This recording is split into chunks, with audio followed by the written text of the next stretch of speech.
Time's up, game over. I see right through your lies. Time's up, game over. They'll know what's real inside. Time's up, game over. Your empire's gonna fall. Isang nakakasilaw na liwanag, at sa isang iglap, nilamon ng kawalan ang kanyang nayon. Mula sa abo ng trahedya, isinumpa ni Lo ang kanyang landas, marating ang lumilipad na isla ng mga Diyos. Ngunit bago maabot ang langit, kailangan daanin ang daigdig na hinahati ng mga ranggo, isang mundong kumikilala lamang sa lakas at sa bangis. Sa ilalim ng anino ng pinakamakapangyarihang kabalyero, isinilang ang kanyang paglalakbay, isang misyon upang agawin ang rurok ng ranggo. Makakatunggali niya ang halimaw na lagpas sa imahinasyon at mga karibal na walang habas sa dugo. Sa bawat laban, sa bawat sugat, unti-unting mabubunyag ang lihim na itinatago ng mundo. At sa dulo ng lahat, ang kanyang kapalaran. Iligtas ang mga mahal niya o lamunin ng dilim ang lahat. Pagraranggo, isang puwersang humuhubog sa kapalaran ng tao, naguukit ng kanilang katayuan sa mundong ibabaw, at siyang nag-aalab, nagpapaliyab sa pinakamalalalim na pagnanasa ng kanilang puso. Lakas, talino, ugnayan, yaman, at mga propesyon. Sa isang panahon kung saan lahat at bawat isa ay may ranggo, isang binatilyong mula sa liblib na nayon, tumatahak sa landas ng kanyang kapalaran, handang harapin ang malawak at mabamis na mundo. Sa mapayapang bayan na tinatawag na Tolly Village, isang binatilyong may gintong puso ay masikap na nagsisibak ng mga punong kahoy sa ilalim ng mainit na sikat ng araw. Mabuti naman, mukhang iyon na ang lahat, ang malumanay na bulong ng binata. Ang batang ito ay si Lo, 16 na taon gulang, ngunit may kaluluwa na tila mas matanda pa sa kanyang edad. Ay Lo, araruhin mo ang bukid para sa akin mamaya ha? Ang masayang sigaw ng isang matandang lalaki. Sige po, ang walang pag-alinlangang tugon ni Lo. Isang malakas na sipa mula sa isang dalagang may pusong tigre ang bumagsak sa mukha ng matandang lalaki. Hoy, tanda, tigilan mo na ang palaging pagpapagawa kay Lo sa lahat ng bagay. Ang galit na ungol ng dalaga. Ito si Yuna, kapantay ni Lo sa edad, ngunit may apoy na walang kaparis sa puso. Pero puro lang siyang nakatingin sa malayo, parang walang ibang gagawin. Ang depensa ng matanda. Ganito na siya mula pa noong siya'y ipinanganak. Sigaw ni Yuna habang si Lo ay muling natutulala sa kawalan, parang may hinahanap sa malayo. Niyugyog ni Yuna ang kanyang kaibigan. At ikaw, Lo, tigilan mo na ang palaging pagpapagawa sa iyo ng lahat nito. Iisipin nila na isa ka lang palang kasangkapan. Sa pag-aalala, nagbigay ng payo si Yuna.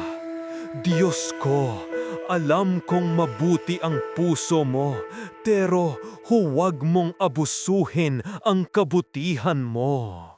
At biglang naalala ni Yuna ang isang lihim. Siya nga pala. Kaya lumapit siya kay Lo, pabulong na nagsabi, "Gusto mo bang lihim na makalabas ng baryo? May natuklasan akong maliit na daan, isang sekretong hindi alam ng iba." Sa balit, narinig sila ng isang matandang babae. "Hindi pwede yan!" Pasigaw nitong wika. Nagpatuloy si Lola. "Nakalimutan mo na ba ang batas ng baryo? Bawal tayong lumabas." Sige na po, Lola." Pakiusap ni Yuna, ngunit matigas ang matanda. "Hindi pwede. Ang bawal ay bawal. Ikulong ninyo siya kahit sandali lang." Utos ni Lola. Muli na naman, nakakabaliw ito. Sigaw ni Yuna habang hinihila palayo. Habang nawawala si Yuna sa paningin, lumapit ang isa pang lalaki kay Lo. Lo, pwede mo bang punuin ang balon para sa akin mamaya? Mabilis na pumayag ang binata, nagdudulot ng tuwa sa lalaki. Pareho kayo ng edad at sabay kayong lumaki, pero magkaibang-magkaiba talaga ang ugali ninyo. Lo, minsan okay lang na magpahinga ka rin. Siguradong may mga bagay ka ring gustong gawin, di ba? Hindi po. Tutulong pa rin ako. Tugon naman ni Lo dito. Nang mawala ang mga magulang ko nung bata pa ako, tinanggap ninyo ako at tinuring na parang tunay na pamilya. Nakikita ko, alam kong palagi ninyong sinisikap na maramdaman kong kabilang ako. Ang gusto ko lang ay suklian ang kabutihang ipinakita ninyo sa akin. Dahil tumaas ang tinig ni Lo, puno ng pagmamahal. Sadyang minamahal ko ang bawat isa dito sa baryo. Dahil sa mga salitang ito, humagulgol ang lalaki sa tuwa. Lo, my boy, isa ka talagang kahangahangang bata. Gusto mo bang manirahan kasama namin? Hindi po, salamat. May bahay pa rin kasi ako na iniwan ng mga magulang ko at ayaw kong iwan iyon. Sa sarili, nag-isip si Lo. Ang mga taga-baryo ang pinakamahalaga sa akin. Hindi ko iniintindi ang mundo sa labas. Sa kabilang dako, nakakulong si Yuna sa isang hawla na para sa mga hayop. Palabasin mo ako dito, Lola! Sigaw ni Yuna. Ang pilyo mo talaga. Dapat matuto ka kahit kaunti kay Lo. Palagi siyang maayos ang asal. Pero Lola, bakit bawal talaga kaming lumabas ng baryo? Tanong ni Yuna. Tumugon naman si Lola. May problema ka ba sa mga mangangalakal na dumadaang dito? Hindi! Mas malaki pa ang mundo sa labas kesa dito. Kaya bakit kailangan pa tayong manatiling nakakulong sa baryo ng ganito? Sa mapait na tono, sumagot si Lola. Dahil may mga taong labis ang pagkamuhi sa atin. Nagtaka si Yuna. Sino naman ang may galit sa atin, Lola? Hindi mo na kailanman pang malaman iyon. Marahil sa paglipas ng panahon, magiging maayos rin ang lahat. Bumalik na ang eksena kay Lo na masikap na sinusunod ang pakiusap. Okay, tapos na ang pagpuno ng balon. Kontentong wika niya. Aray! Sigaw ni Lo nang tumama ang isang maliit na bato sa likod ng kanyang ulo. Yuna? Pagtataka niya nang makita kung sino ang bumato. Sabalit pasimpleng inalok lang ni Yuna ang ating bida na lumapit ito sa kanya. Nakawala ka na naman? Tanong ni Lo. Masaya naman sumagot si Yuna. Oo, palagi naman akong nakakulong, kaya matagal ko nang alam kung paano makalabas. Hindi ko alam kung dapat mo pang ipagmalaki yan. Anyway, sumunod ka na lang sa akin. Masayang wika ni Yuna na tila may sorpresa. Nakarating na sila sa lugar kung saan natuklasan ni Yuna ang lihim na labasan. Kapag lumabas ka ng baryo, siguradong pagsisigawan ka ni Lola ulit. Pag-alala ni Lo. Sandali lang naman to, ang katwiran naman ni Yuna. At Lo, may gusto rin akong ipakita sa'yo. Walang nagawa si Lo, kundi sumunod na lang kay Yuna sa gitna ng kagubatan. Naglalakad na ang dalawa sa gitna ng kakahoyan. Masayang masaya si Yuna, habang si Lo ay puno ng pagkakamangha. Habang papalapit na sila sa lugar, isang hindi maipaliwanag na damdamin ang bumubulong sa puso ni Lo. Sa wakas, nandito na tayo! Masayang sigaw ni Yuna. Nanlaki ang mga mata ni Lo, isang tanawin na ngayon niya pa lamang nasilayan. Napakagandang tanawin ang bumungad. Nakatayo ang dalawang magkaibigan na pinapailawan ng gintong sinag ng araw. Ang kanilang mga mata ay nahuhumaling sa kamanghamanghang tanawing nasa ibaba. Isang ilog na kumikislap na parang likidong sapphire, maingat na humuhubog sa lambak, dumadaan sa pagitan ng luntiang mga burol na parang mga esmeraldang nakalatag. Ang liwanag at anino ay nagsasayaw sa mga dumadagang kabundukan, binibigyang diin ang bawat tuktok at bayayad na dalisdis, habang ang malalayong bundok ay naglalaho sa malambot na ulap, nagbibigay sa tanawin ng lalim na parang panaginip. Tingnan mo ang tanawing ito, Lo! Ito na ang labas na mundo! Hindi ba't napakalaki niya? Masayang sigaw ni Yuna. Wow! Sobrang ganda nito! Masayang tugon ni Lo, kitang-kita sa mukha niya na unang pagkakakita niya sa ganitong tanawin. Lo, alam mo ba na may mga panuntunan sa labas na mundo? Tanong ni Yuna habang binubuksan ang isang aklat. Anong panuntunan? Nakuha ko ang librong ito sa isang merchant nang hindi alam ni Lola at nakasulat dito. Sa labas na mundo, pinapatupad ang sistema ng rank. Halos lahat ng propesyon may kani-kanilang rank. Adventurer, porter, doctor, musician. At ang mga taong nagkakaroon ng rank sa mga trabahong ito ay tinatawag na rankers. May rank pa sila sa mga bagay tulad ng sandata, pagkain o yaman. Sa simpleng salita, halos lahat ng bagay sa mundo ay na-rank at mukhang ang lahat ng tao dito ay nasa matinding kompetisyon para sa rank. Wow! Kaya pala, may mga panuntunan din ng labas na mundo. Wika ni Lo. Oo, pero hindi ba tila mas masaya ito kumpara sa mga rules sa ating baryo? Ang sagot naman ni Yuna. Nagpatuloy pa si Yuna. Gusto kong maging adventurer ranker balang araw.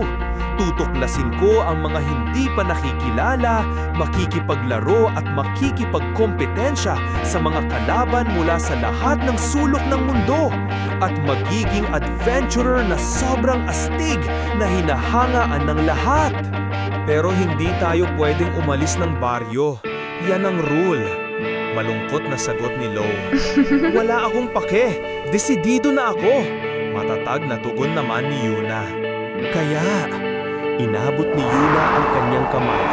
Sumama ka sa aking paglalakbay, Lo. Kailangan mong umalis dito, Lo. Nagtanong naman si Lo kung bakit. Hindi mo ba naalala noong inatake ako ng isang malaking ibon nang 5 taon gulang pa lang tayo? Niligtas mo ang aking buhay, Lo. Ginawa ko ba talaga yun? Oo nga, totoo. At may lumalabas na berdeng liwanag mula sa'yo. Parang foom, foom. Foom, foom? Naging seryoso na si Yuna. Diyan ko napagtanto. Kahit palaging mukhang wala sa isip at nag-zone out ka, mas malakas ka kumpara sa lahat kapag kailangan na. Masaya at nakangiti, inabot ni Yuna ang kanyang kamay sa ating bida. Kumbinsido ako na mas magniningning ka pag nakalabas ka na. Kaya kunin mo ang kamay ko at tuklasin natin ang mundo ng sabay. Sa puso ni Lo, nag-imahe siya ng masayang paglalakbay kasama ang kanyang kaibigan. Sabalit, salamat Yuna. Pero sobrang minamahal ko ang baryo, kaya hindi ko kayang umalis. Ang malungkot na tinig ng ating bida. Sa inis, pinagpupukpok ni Yuna ang ulo ni Lo. Sobrang tigas ng ulo mo talaga! Sobra na! Wala na akong pakialam! Babalik na ako!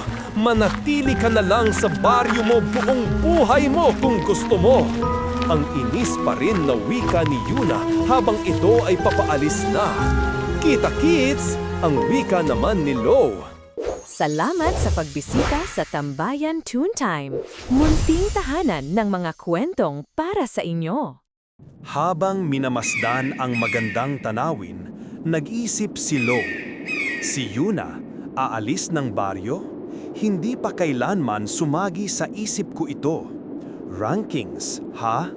Muli, naglayag ang isip ng binata sa walang hanggang kalawakan.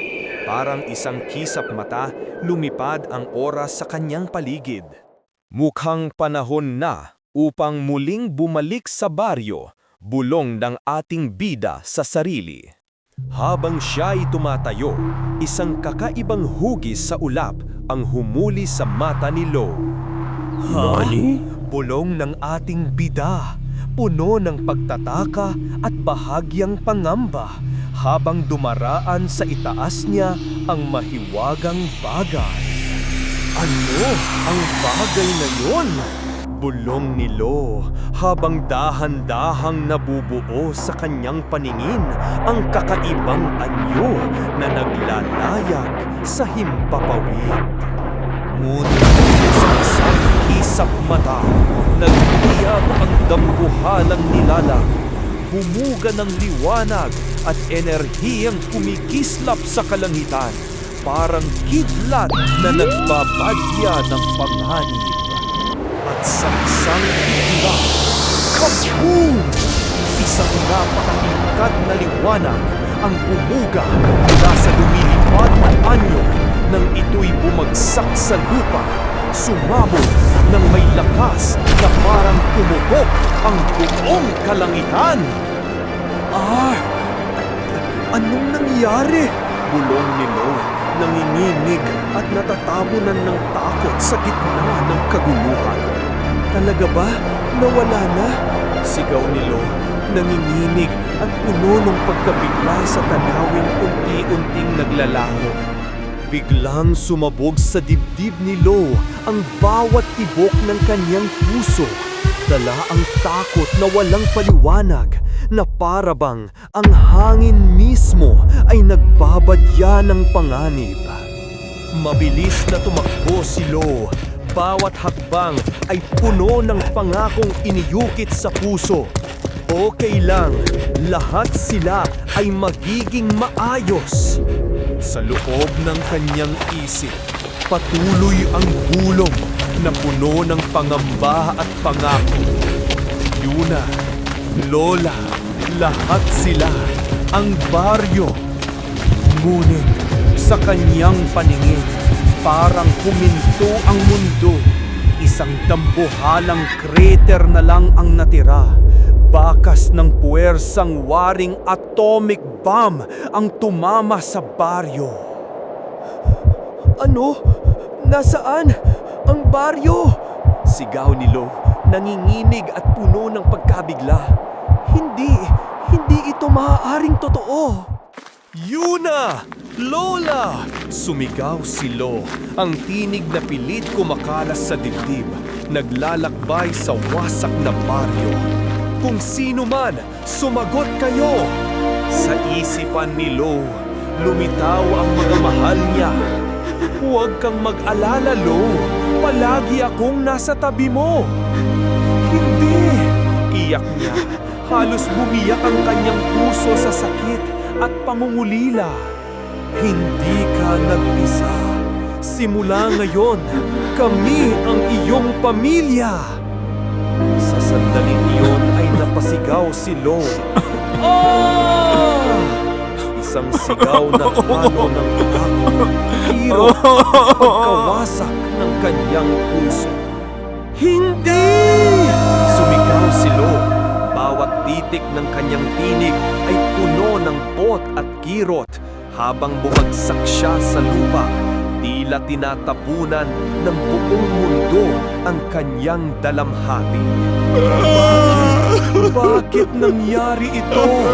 Sigaw ni Lo, luhay bumabalong sa kanyang mukha. Bawat salita ay puno ng pagdurusa at kawalang hiyaan ng kanyang puso. Sa di kalayuan, narinig ni Lo ang nagmamadaling yapak ng isang tao. Putangina, huli na ako! Ang tinig ay puno ng desperasyon at kaagad siyang napansin ni Lo. Muli, wala akong nagawa. Ang marahang wika ng misteryosong lalaki. Bawat salita'y nagdadala ng pait at lihim na bumabalot sa kanyang katauhan. Sa liwanag ng araw, sa pagtatakip silim, unang nagtagpo ang kanilang mga tingin. Mata na naglalaman ng kalungkutan, pagdududa at isang di mabilang na emosyon. Ang lalaki bumaba at lumapit kay Lo ng mabagal. Bawat hakbang ay may bigat. Ikaw ba nakaligtas ng Tuli Village? Tumango si Lo. Ang dibdib niya ay puno ng kirot at alaala ng nawasak na bago. Alam kong labis ang iyong pighati, ngunit huwag kang mag-alala. Pansamantala munang mawawala ang lumulutang na isla. Lumulutang na isla? Tanong ni Lo. Ang tinig na pilit hinahawakan ang pagkabigla at pag-aalinlangan. Puno ng desperasyon, sumigaw si Lo. Ang bawat salita'y halos pumutok sa kanyang dibdib. Alam mo ba kung ano iyon kanina? Sabihin mo sa akin, ano ang nangyari sa baryo, sa mga tao? Ano ba itong kabaliwanan na ito? Sabihin mo sa akin, parang awa mo na! Tahimik ang lalaki, hindi sumagot sa tanong ni Lo. Sa halip, bumagsak sa hangin ang kanyang payo. Kalimutan mo ang baryo. Pumunta ka sa lokasyon na nakasulat dito. Doon, mararanasan mo ang ligtas at payapang buhay. Sagutin mo ang tanong ko! Sumigaw si Lo, ang tinig na pilit kumakalas sa dibdib. Bawat salita'y tinutubuan ng galit at pighati. Tumingin ka sa paligid mo! Ang tugon na sigaw naman ng lalaki. Nawala na ang buong baryo. Ang mundong ito, hindi para sa mga batang tulad mo. Sigaw ng lalaki. Bawat salita'y pumipintig sa hangin. Nagdadala ng bigat ng kawalang hiyaan at katotohanan. Tahimik at mahinahon. Binitiwan ng lalaki si Lo. Gawin mo na lang sa sarili mo ang pabor na ito. Kalimutan mo na ang lahat ng nangyari dito. Ang tinig niya ay may bigat ng paaalaala at kapighatian. Iyon na lang ang isa't nag-iisang magagawa mo. Ang mahinahong wika ng lalaki bago siya tumalikod. Iniwan si Lo sa gitna ng katahimikan at pangungulila. Sa loob ng kanyang isip, pilit na nagbabala ang misteryosong lalaki. Pakiusap, huwag mong ipasok ang sarili mo sa gulo. Wala kang dahilan para maisakripisyo rin. Bawat salita'y puno ng pangamba at malasakit. Hindi pwedeng basta ganito na lang! Sumigaw si Lo. Bawat salita'y tumutusok sa hangin, puno ng poot at desperasyon. Sa alaala ni Lo, muling sumagi ang mga salita ni Yuna. Tila malamig na patak ng tubig na pumapaso at gumigising sa natutulog niyang diwa, binabalot ng init at alaala. Mula sa katawan ni Lo, sumiklab ang kakaibang liwanag na berde, parang nabuhay mula sa alaala ni Yuna. Nabigla ang misteryosong lalaki, ang matay kumikislap sa pagtataka at pangamba. Kalimutan ko sila, bulong na tinaboy ng galit. Hindi kailanman. Susundan ko ang isla na yon at ililigtas ko kayong lahat. Sigaw ni Lo, ang puso'y naglalagablab at ang paningin ay bakal sa kanyang pangako. Susunod sa sukdulang Ranker, isang trahedya ang yumanig sa buhay ni Lo. Ano ang lihim sa lumilipad na isda at bakit winasak nito ang baryo? Sino ang misteryosong lalaki at paano niya babatuhin ang kapalaran ni Lo? Isang hamon ang naghihintay, ang mitsa ng kanyang muling pagbangon at pag-abot sa bagong lakas. Huwag palampasin dahil sa susunod na kabanata, lahat ng sagot ay unti-unting mabubunyag. Maraming salamat po sa inyong pagtangkilik hanggang sa puntong ito.